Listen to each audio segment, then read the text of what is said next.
Hello friends, नमस्कार। मैं नीरज सिंह आप सभी का आपके अपने YouTube channel education for all पर स्वागत करता हूं। साथियों, हम सभी लोग यूपी बोर्ड के नवीनतम पाठ्यक्रम पर आधारित कक्षा 8 के विज्ञान भारती थर्ड का अध्ययन कर रहे हैं, जिसके अंतर्गत आज हम सभी लोग फसल उत्पादन पाठ का अध्ययन करेंगे। आप सभी को अवगत कराना है कि फसल उत्पादन पाठ पर आधारित 3 वीडियो ऑलरेडी अपलोड कर दिए गए हैं। आज हम सभी लोग फसल उत्पादन पाठ पर आधारित अभ्यास प्रश्न को हल करेंगे। साथियों, यदि आप सभी लोग इस चैनल पर नए हैं तो इस चैनल को सब्सक्राइब कर दीजिएगा तथा नोटिफिकेशन बटन को प्रेस कर दीजिएगा, जिससे हमारे आने वाले नेक्स्ट वीडियो का नोटिफिकेशन आपको सही समय पर और सही सबसे पहले मिल सके। तो साथियों, बिना देर किए हुए हम अपने क्लास को शुरू करते हैं। हम सभी लोग इकाई 10 फसल उत्पादन पाठ पर आधारित अभ्यास प्रश्न को हल करेंगे। तो आइए चलिए हम सभी लोग अभ्यास प्रश्न हल करते हैं। अभ्यास प्रश्न, पहला अभ्यास प्रश्न में पहला प्रश्न दिया है कि सही विकल्प का चुनाव करके लिखिए। तो इसमें आपके सामने प्रश्न दिया हुआ है, उसके 4 विकल्प दिए हुए हैं, उसका एक उत्तर सही है, उसे लिखना है। हम प्रश्न देखते हैं कि निम्नलिखित में रबी की फसल है। ऑप्शन 1 है धान, ब मक्का, स मूंगफली, द गेहूं। इन 4 ऑप्शन में से एक सही है। तो रबी की फसल जो होती है वह इसमें उत्तर हो जाएगा आपका द गेहूं। इसका उत्तर हो जाएगा द गेहूं। अगला प्रश्न है, निम्नलिखित में खरपतवार नाशी है।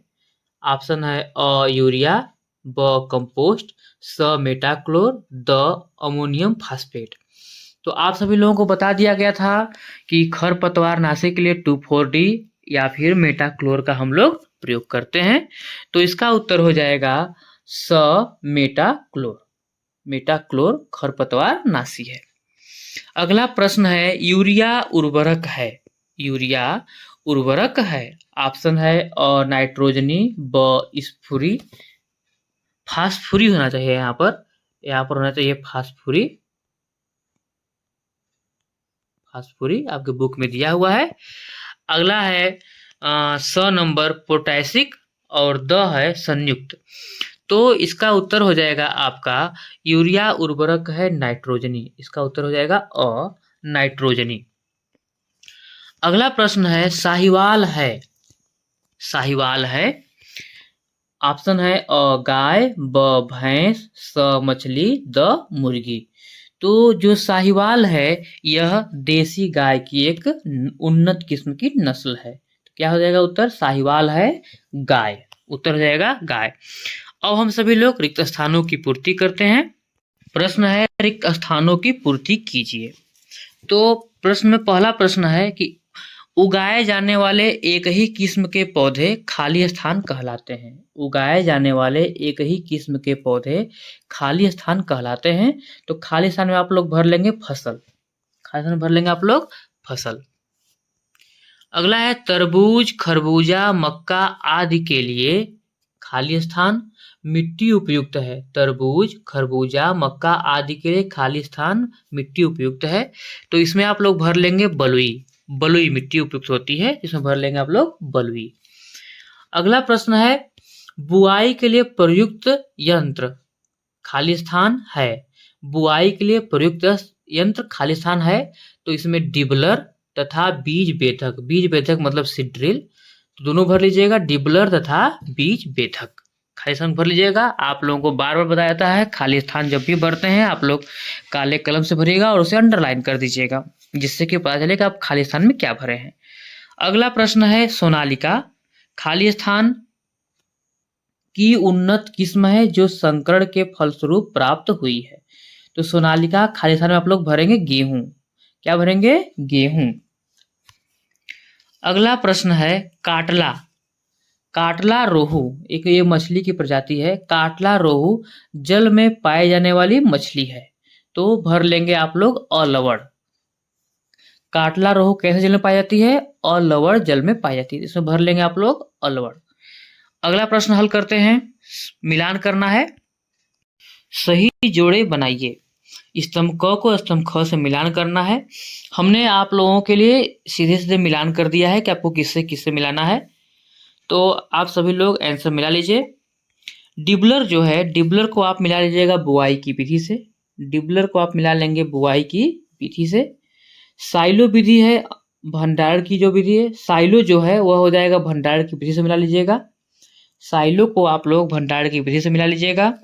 साहिवाल जो है, साहिवाल को आप लोग गाय के किस्म से मिला लीजिएगा। सालमान जो है मछली की नस्ल से मिला लीजिएगा। आगे है व्हाइट लेग हॉर्न है, जो यह मुर्गी की एक नस्ल है, इसे मुर्गी की नस्ल से मिला लीजिएगा। शार्क को मिला लीजिएगा आप लोग विटामिन ए और डी का स्रोत। इस तरह से मिलान भी हो गया। एक बार फिर देख लेते हैं।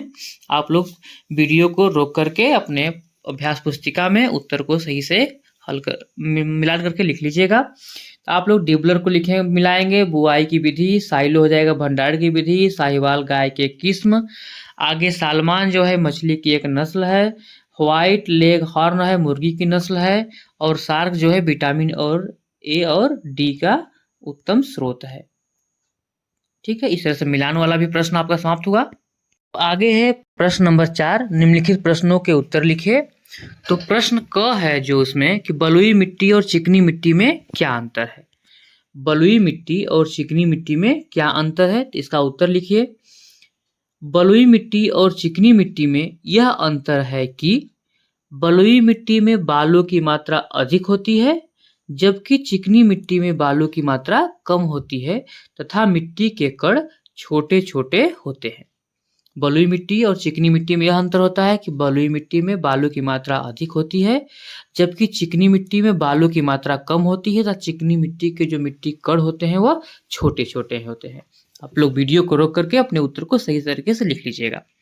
अगला प्रश्न है, जून से अक्टूबर माह में कौन कौन सी फसलें बोई जाती हैं। जून से अक्टूबर माह में कौन कौन सी फसलें बोई जाती हैं, तो उत्तर लिख लीजिएगा।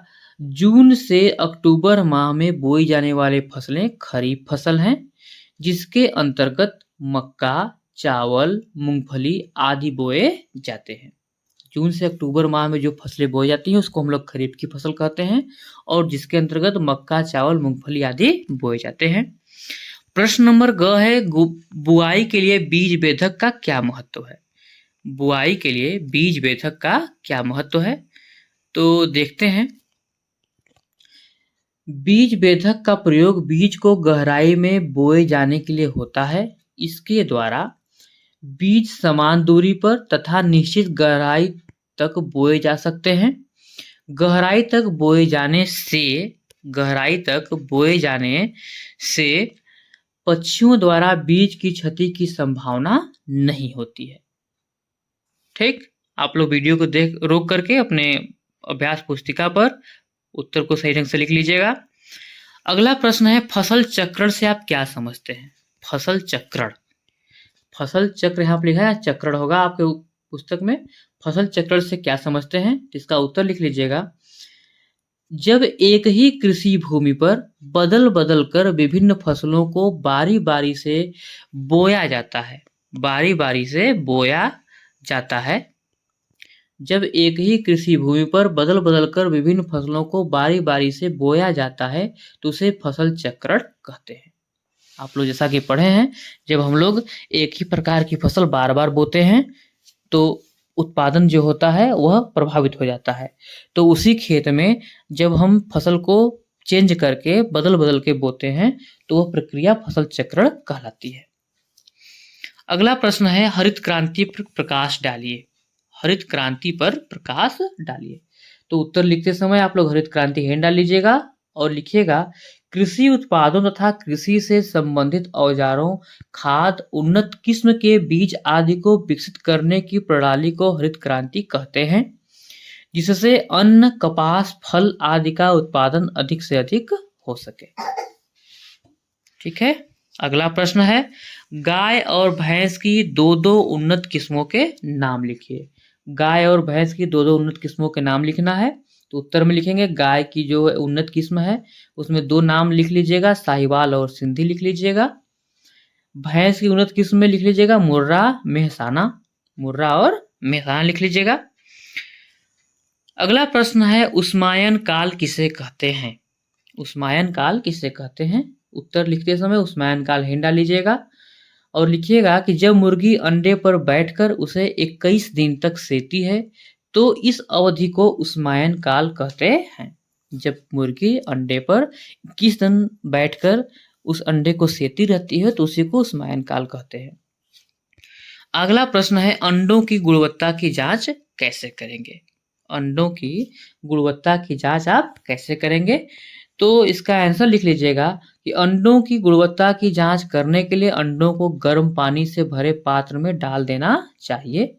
जो अंडे पानी में डूब जाते हैं वह अच्छी गुणवत्ता के होते हैं और जो अंडे तैरते रहते हैं वे खराब अंडे होते हैं।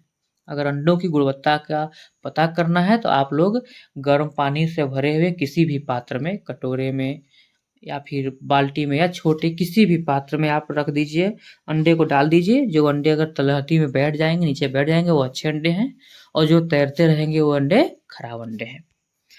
अगला प्रश्न है, एक कुक्कुट फार्म में, आपके पुस्तक में जो दिया हुआ है अगला प्रश्न है कि एक कुक्कुट, प्रश्न नंबर 6, एक कुक्कुट फार्म में पक्षियों को दिए जाने वाले आहार का वर्णन कीजिए।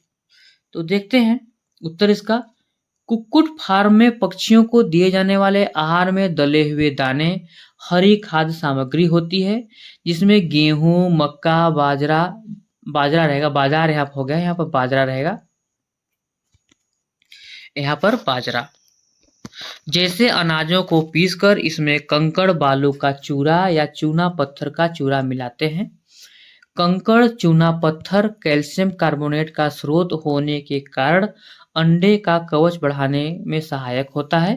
मुर्गी को जल की पर्याप्त मात्रा भी दी जाती है। जो कुक्कुट पालन होता है उसमें जो पक्षियों को आहार दिया जाता है उसका यह आंसर है। प्रश्न नंबर 5 है अब कि नाइट्रोजन चक्र को चित्र की सहायता से समझाइए। नाइट्रोजन चक्र को चित्र की सहायता से समझाइए। तो उत्तर लिखते हैं, नाइट्रोजन सभी खाद्य पदार्थों का एक आवश्यक अवयव है। हालांकि यह वायु में प्रचुर मात्रा, लगभग 78% में उपस्थित है, फिर भी पौधे इसे सीधे वायुमंडल से ग्रहण नहीं कर सकते। वायुमंडल की नाइट्रोजन को घुलनशील नाइट्रेट्स में बदलने की क्रिया को नाइट्रोजन स्थिरीकरण कहते हैं। पौधे नाइट्रोजन को नाइट्रेट्स के रूप में निम्नलिखित विधियों से ग्रहण कर सकते हैं। वो विधियां हैं सूक्ष्म विधि द्वारा, तड़ित एवं वर्षा द्वारा, रासायनिक उर्वरक द्वारा। जो है वायुमंडल नाइट्रोजन को नाइट्रेट्स के रूप में, घुलनशील नाइट्रेट्स के रूप में पौधे ग्रहण कर सकते हैं। तो अब इसका चित्र भी बना के दिखाना है। यह चित्र आपके बुक में डायग्राम बना हुआ है, आप उसे देख करके बना सकते हैं। इस वीडियो में भी चित्र बना के दिखा दिया गया है आप सभी को। ये चित्र है, आप लोग इस चित्र को बना सकते हैं या तो फिर वीडियो को रोक करके आप चित्र को बना लीजिएगा। इसको वीडियो में पिछले क्लास में बहुत सही ढंग से बताया भी गया है, आप इसको जानते भी हैं, समझते हैं। प्रश्न नंबर 6 है कि फसल की कटाई के लिए प्रयोग करने वाले हाशिया का चित्र बनाइए। इसमें भी चित्र ही बनाना है। इसका भी चित्र आपके पुस्तक में दिया हुआ है, आपके बुक में दिया हुआ है, आप उसमें देख के बना सकते हैं। इसमें भी दिखा दिया गया है कि ये चित्र है, यह साधारण हंसिया है, ये जो हंसिया है साधारण हंसिया है, इसके नीचे दांतेदार हंसिया का चित्र बना हुआ है। ठीक है, आप सभी लोग वीडियो रोक करके बना लीजिएगा। आपके पुस्तक पर आधारित अगला प्रश्न है कि फसलों का भंडारण किस प्रकार किया जाता है, लिखिए। तो देखते हैं इस प्रश्न के उत्तर को। फसल उत्पादन के पश्चात उपज का भंडारण एक महत्वपूर्ण चरण होता है। चूहे, कीड़े तथा अन्य छोटे जीवों से उपज को बहुत नुकसान होता है। इसके लिए बड़े पैमाने पर अन्न के भंडारण के लिए उन्नत भंडारों, धातु के बर्तनों तथा साइलों का उपयोग किया जाता है। भंडारण में ताप का भी ध्यान रखा जाता है। जिन खाद्यान्नों में पानी की मात्रा कम होती है, जैसे अनाज, दालें इत्यादि को कमरे के ताप पर सुरक्षित रखा जाता है। फल सब्जियों में पानी की मात्रा अधिक होने कारण इन्हें कम ताप 0 डिग्री सेंटीग्रेड से 1 डिग्री सेंटीग्रेड तक संरक्षित किया जाता है। आप सभी लोग वीडियो को रोक करके अपने प्रश्नोत्तर को पूरा कर लीजिएगा। अगला प्रश्न है प्रश्न नंबर इस तरह से आपके सभी प्रश्न, आगे कोई प्रश्न नहीं है, आगे प्रोजेक्ट कार्य है जिसे आप सभी लोग अपने से स्वयं कर लीजिएगा। इस तरह से फसल उत्पादन पाठ पर आधारित सभी प्रश्न उत्तर समाप्त हुए। वीडियो देखने के लिए आप सभी का बहुत बहुत धन्यवाद। आप सभी लोग वीडियो को रोक रोक के अपने अभ्यास प्रश्न को पूरा कर लीजिएगा। मिलते हैं अगले वीडियो में, तब तक आप सभी लोग स्वस्थ रहिए, मस्त रहिए और सीखते रहिए।